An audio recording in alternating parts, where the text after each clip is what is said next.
हरिओम। मित्रों नमस्कार। आप सभी लोगों को मैं मोहन सिंह मवाड़ी का सादर प्रणाम।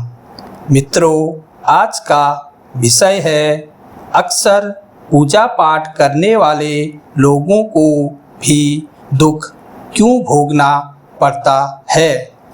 अक्सर हम में से कई लोग पूजा पाठ, ध्यान, योग साधना, माला जाप आदि करते हैं, पर हमें कई दुखों का सामना करना पड़ता है और हम लोग सोचते हैं कि हम तो भगवान की पूजा साधना करते हैं, लेकिन फिर भी हम दुखी या रोगी क्यों रहते हैं। तो मित्रों मैं आप लोगों को बताना चाहता हूँ कि ये सब हमारा क्रमबद्ध होता है, यानी कि हमारा कर्मों का हिसाब, जो कि इस जन्म या फिर पिछला जन्म का हिसाब हमें चुकाना ही पड़ता है।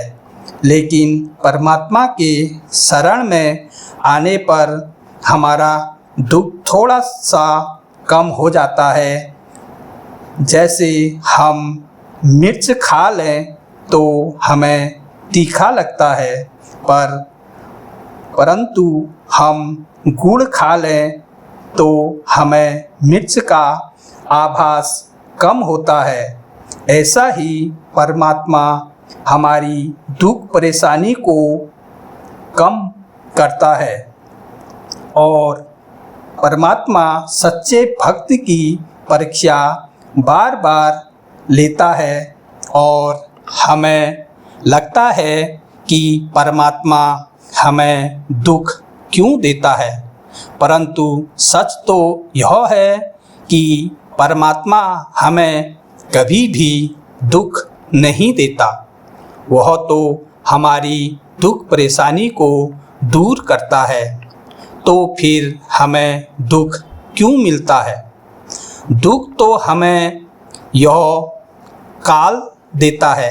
काल का मतलब समय या ब्रह्मांड या ब्रह्म काल, इसे हम प्रकृति भी कह सकते हैं, क्योंकि हम जो भी कर्म करते हैं, पाप या फिर पुण्य, सब का हिसाब यह काल ही रखता है। पर हम लोग सोचते हैं कि हमने तो कोई पाप किया ही नहीं। सच तो यह है कि हमारा कई जन्म हो चुके हैं। हम बार बार इस धरती पर जन्म लेते हैं और चले जाते हैं, परंतु हमारा पिछला जन्मों का हिसाब काल के पास रहता है और उसी के हिसाब से हमें सुख और दुख भोगना पड़ता है। अब बात आती है कि परमात्मा हमारी परीक्षा क्यों लेता है। परमात्मा हमारी परीक्षा इसलिए लेता है कि हमें परमात्मा शुद्ध पवित्र बनाता है, हमें अपने बताए हुए रास्ते पर ले जाता है और हमारी भावनाओं को देखता है।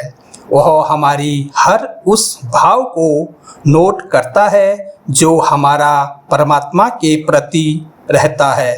जैसे हम पूजा अर्चना करते हैं या फिर किसी मंदिर में जाते हैं, तो हम किस भाव से मंदिर जाते हैं।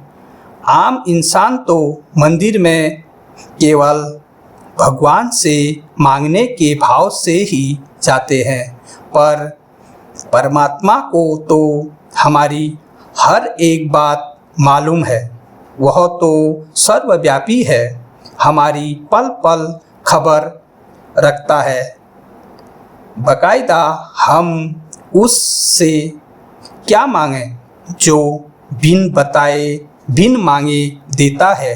अगर हम मांगने के भाव से मंदिर जाते हैं तो हम परमात्मा की नज़र में एक भिखारी के समान हैं। ज़रूरी है कि हमारा भाव अच्छा होना चाहिए।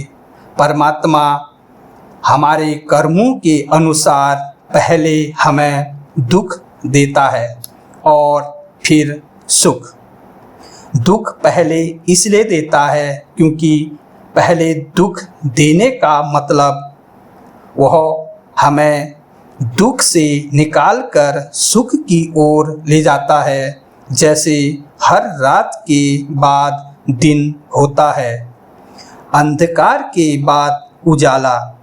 परमात्मा हमें अंधकार से उजाले की ओर ले जाता है, पर हम अज्ञानी इंसान को लगता है कि परमात्मा अपने भक्तों को दुख क्यों दे रहा है, पर वह तो हमें दुख से सुख की ओर ले जाता है। जैसे किसी भी सोने को गलाकर, तपाकर, पीट कर सुंदर आभूषण बनाया जाता है, उसी प्रकार परमात्मा अपने भक्तों को शुद्ध, पवित्र और सहज बनाता है। क्योंकि सोने को जब तक तपाया गलाया न जाए तब तक आभूषण नहीं बनाया जाता है। उसी प्रकार हम इंसान सोने की तरह तो चमकना चाहते हैं तो थोड़ा तपना तो पड़ेगा ही। थोड़ा सा धैर्य रखकर ही हर भक्त इंसान सोने की तरह चमक सकता है। तो मित्रों, आज मैं अपनी वाणी को विराम देता हूँ और आशा करता हूँ कि आप लोगों को यह ऑडियो पसंद आया तो लाइक, शेयर, सब्सक्राइब ज़रूर करें। और मिलता हूँ ऐसा ही नया टॉपिक लेकर, जिसका नाम रहेगा गुरु ज्ञान शब्द भाग 3। असत्य मार्ग में चलने वाले लोग सुखी महसूस क्यों करते हैं, तो आप लोग ज़रूर सुने।